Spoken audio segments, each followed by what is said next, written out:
Zimbabwe. Hello viewers, how are you doing? Welcome to the Simuka Sketch Show episode 2. My name is Doc Vikela, your host, and today on the show we are getting right into it. Cop nabbed with mbanje. So a policeman in Marondera was arrested when he was found with 6 barrels of mbanje. Mabero 6 mbanje. And my point is the keyword 6 kg, 6 barrels. It's government standard issue. But if you go again on it, you realize that the uniformed forces have been on a rampage. There have been hijackings, there have been armed robberies, and these guys, they're doing it out of what? For what? No one knows. So he was apparently what happened was that this guy was driving along the Marondera highway, and he was flagged down at a roadblock, a real roadblock, not Mamaya, and then he failed to slow down.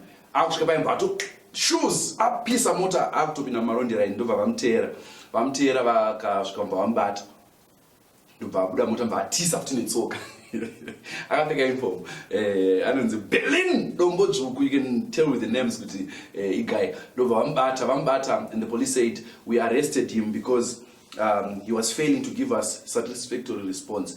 Saka dai akataura kuti mbanje idzi tachida kuenda nadzo kuSouth Africa kuti tinodzima moto or they would have let him go. And this guy is based at supporting Zulu troop, and he was looting 6 barrels of mbanje.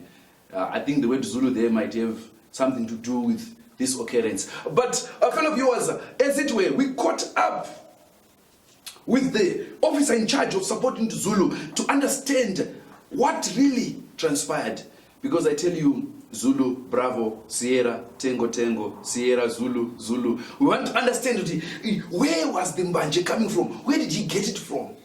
And if a policeman is running away from other policemen, is it still we are in hot pursuit of the suspect, or is we are in hot pursuit of ourselves, hitting up the mbanje? Because mpesuyu akabatwa ere or akasungwa asati asunga, we don't know. So I want to find out and welcome the officer in charge of support unity Zulu troop to understand what transpired, because you never know, maybe he was going to a drop. Officer in charge, welcome. We are talking about the policeman Omakasunga Berlin Dombodzvuku. I have questions I want to ask Kuti. Who tipped you off about the case mbanje? Zvakatika ndezvakuti usiku wacho takatobata mbanje idzodzo from the owner, takaita wekudzitorera docket rake tisati tarivhura, because takamirira kuti mangwana asvike. Saka mangwana paakasvika takuda kunodzishare manje mbanje dziya, takuda kunocheka manje mbanje dziya, ndo patakaona dzisisimo tikaziva kuti ndiye wakatora. Maida kurwa kunodzipatsanura mukaona Berlin atiza nacho. Akatiza nazo taida zvedu kuti tichinovhura madhoketi aya. Ndo patikazona Berlin atiza nazo. Saka mbanje idzi dzichaitwa sei manje? Mbanje idzi right now Berlin ari kufana kusungwa, mbanje dzacho tisati tadzishare. Tisati tadzicheka toona kuti dzinorema uwandu hwakaita sei kuti mezhe makore anofanira kupinda kuseri. Saka ari kusungwa ndi-Berlin rega kuti mbanje? Berlin ndiye ari kusungwa, mbanje dzinozosungwa after Berlin asungwa. Okay. Any word to vanhu vangada kutiza nembanje out there? Stay safe, because isusu tiri kusunga sezvamurongona cheni dzedu idzi ndo dzatiri kushandisa these days, manyu recruits ndo dzatinadzo, but still tinosunga. Saka be safe out there. Kana une mbanje, make sure unowiga basi singabati nepolisi. There you have it, Berlin akatanga the scramble for mbanje. Thank you so much, officer in charge. Thank you so much. I'm not. No. Berlin akatora dzese. Right. Kwakurungobvunza wangu. Yes. Mahamba ndi munanenga wapi? Aiwa. Thank you. There you had it, viewers, the officer in charge says they were in charge. And now they are going to give a charge to make sure that indeed he is charged. Let's take a short break, and we'll be back in the next segment where we go to international news. International news, we go to South Africa, Mzansi. When the week started, everyone was crying that Mzansi is on fire, and apparently South Africa has deployed the soldiers, the armed forces, to quell violence that erupted due to the jailing. Okay, we don't know whether it was due to the jailing of Jacob Zuma or not, because we haven't seen people looting with the placards, "Free Jacob Zuma, I'm taking sugar, free Jacob Zuma." People are just looting, so we don't know whether they are correlated. Maybe these people are just looters. Maybe but the story is that the people in South Africa are out in arms and saying, "Hey, release Msholo, Zubaba, Uboshiwe." Why are you protesting? Ubaba Uboshiwe. And so what? How is it related? Hey, Ubaba Uboshiwe. There is no real connection as to why it's happening. And said things happening that the COVID-19 vaccination sites in Gauteng and KZN, KwaZulu-Natal, were shattered. Like, people were so angry that they destroyed the medicine to protect them from COVID. So what if COVID then gets you? Okay, say the police don't arrest you. COVID arrests you. There are no vaccinations.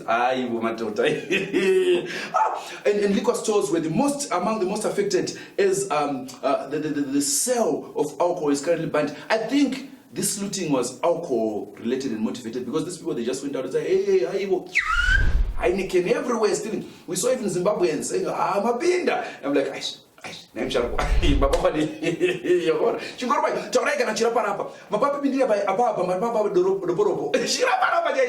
so you as usual, Zimbabweans are doing the most.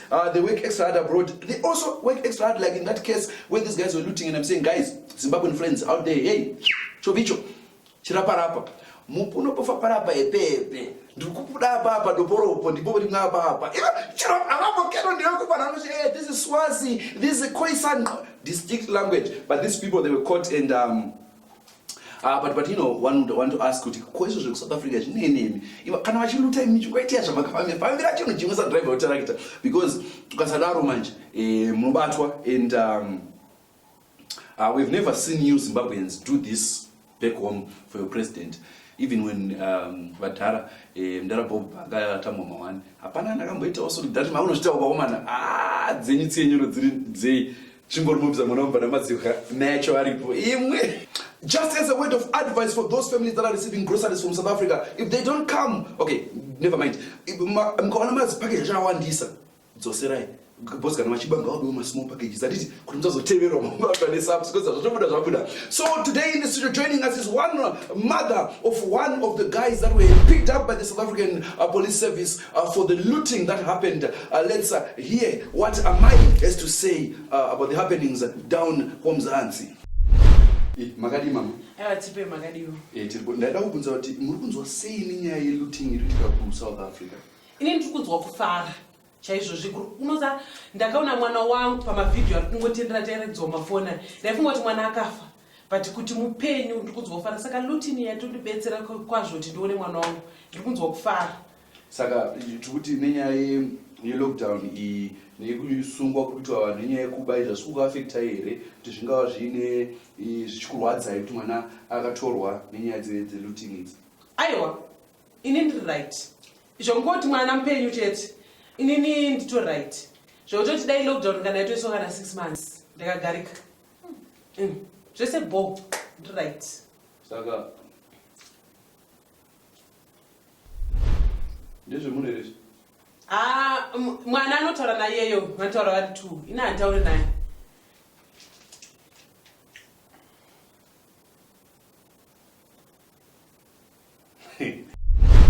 Moving on to sports news, Zemzalo, Umjolo, Mabubuya, Today we are in Zimbabwe, Pagosto, Pachopisa. Go Warriors, go Warriors, we are going to score.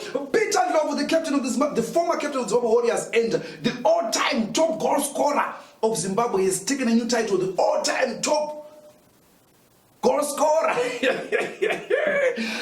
So Peter Love was dragged before the courts for 140,000 rands arrears in alimony. Do you know alimony? Do you know guys? Maintenance. Kuti mdara vari kungogohwesa asi havasi umbiridza nekuchengeta vana. So as it were, Peter Love was dragged before the courts. No bands, no yo, but Ramari was chengeta vana vako. Iko munhu anochengeta vana vako. And he said, inini ndinowana zvangu 130 gida pamwedzi saka mari haizondikwanira ndinofanira kuchengeta vana vangu vese 13. Oh, this we are to form a football team zvekudaro.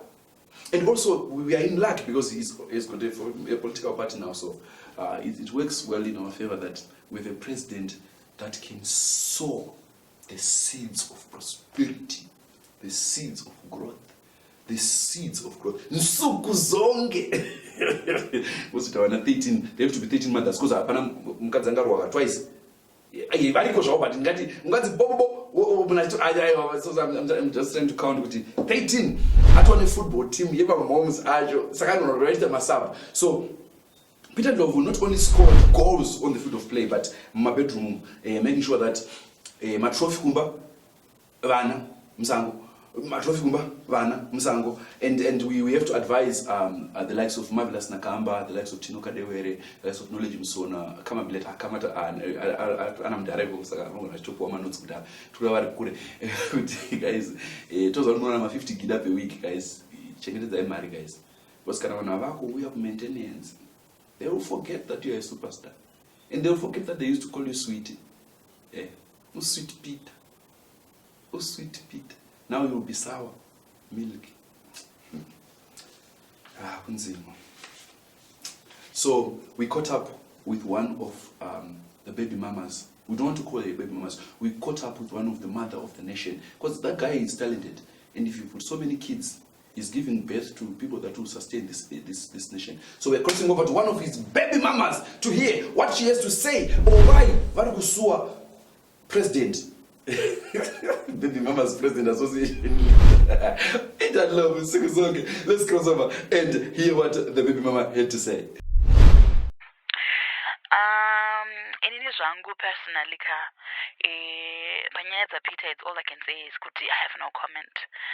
But ndongutaura zvangu ndizvokuti zvoni zvapita zvinhu zvacho zvinonetsa zvinhu zvacho because at the moment ari kuda kucampaigna here kuita president pama 2023 elections apa, but anyhow zvinhu zvapita hazvo munhu zvake wema-results nekuti ukaona munhu asvika pakuita vana 13 zvinoa kuti munhu wema-results saka maybe pamwe achabuditsawo ma-results ari better, but nenhangu I'm not offended or I'm not really moved panyaya dzacho zvadzo otherwise because I'm an independent woman zvangu ndiri munhu anochongozvishandirawo saka but you can expect results from Peter. Moving on with the show, like I said, nsugu. I don't know how they would do it. Nsugu. I don't know. Moving on to commercial break, where we bring you those that pay the rent. Now we are elevated. We have real, like real commercial breaks. So crossing over for a commercial break. The AB show not cross over commercial break. Only those that really value. Those that pay the rent.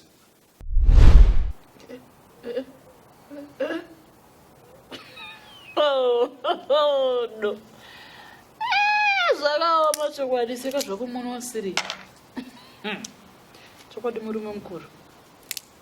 Anotokwira bhazi. Anzwa kuti kuri kulutwa. Handiti. Okwira bhazi.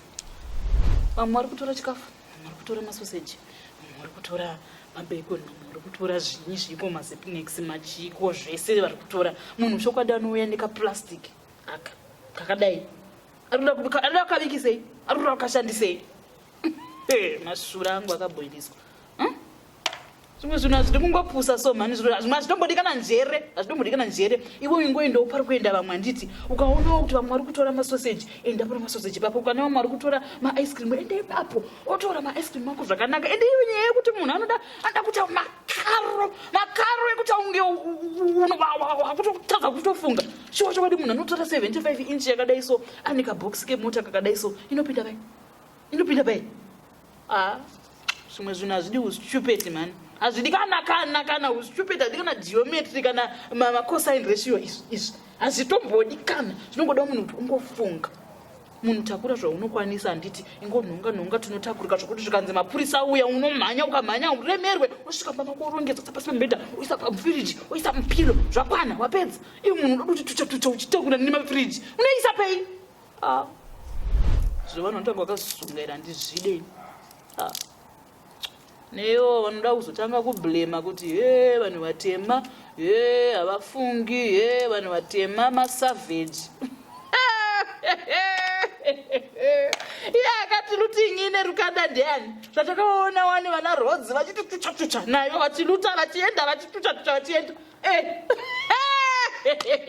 seka zvako mwana wasiriya nzara haina kuti rukanda weya, haina kuti muchena kana mutema kana nzara yabata tinoruta tose tirimo imomo. Spendeke spendeke aiwa kawa wacho here magumbeze uko. Aiwa izvozvo ndo zvaita exactly zvaita mai vako izvozvo. Zvasara ndechekuti umitiswe futi undigire because manje pano handidi izvozvo, handiite zvakadaro. Aiwa uyanitii yangu apo bhizire ungoswera pawhatsapp muda unobatwa mazamu kumakona unopona handisi kuzviziva ndakazviudzwa kutobasa kubatwa mazamu pachipoiwe hamuzokunyara. Musandibhowa ndigire tii uko.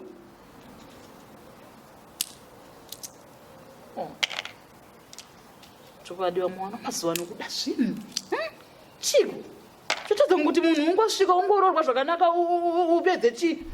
Iwe mavhidhiyo kanongoburitsanhu akashama iwe ndoafurira vana. Mwana unoda kumborohwa ari bhizi kusheka ipapo uya uchimuti uchizvambura munhu masitupiti evanhu. Zvizvozvo zvamunodzidzisa vana zvokuswera uchitambisa anotoluta zviya tori nani kuti utodya ukaluta uri kutodya ukatambisa shure yese paTV uri kuguta waguta hauna. Unoda ungongwarawo zvimwe zvinhu so zviri kupusa.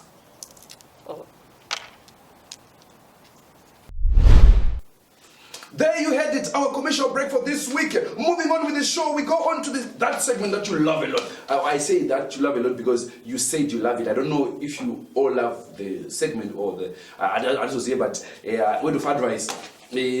Shoto zvineve nanditi musananira kwase munoblokiwa macomments mukazoda kuramba muchikomenda zvimana because mune muchisikazi kuti admin anenge ane control yakaita sei pa. The next segment we're moving on to the weather. We don't know whether the weather it's the weather or whether the weather is weather. What we know is that the weather, okay, the weather. Mani rakanaka tokuchingamidza ikuchirwa the weather with the weather.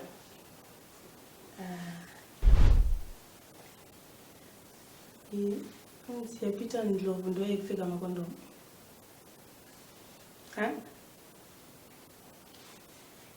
Ndokubvunza ndekupfeka makondomu. But still ungetoona 30 ungetoona 13 unovapei nekuoma ukaita zvinhu but inonzi chii totaura tichi hauna mwari mbondiomesera inonzi chii vanhu kusouth Africa ndikukurudzirwa kuti mupfeke majusi because malwisa amuri kuita yambofa akakuta sekubatwa neCovid kunenge kuchitotonhora. Nina hangu zviwedha zvanhasi nina ndiri kudikana zvamwari chezvezvo jokes aside ndiri kutokudikana. God guys, I will always ask the question, how do some people get their jobs? Do they get the jobs because they deserve the job or because they deserve the job? If you know, you know.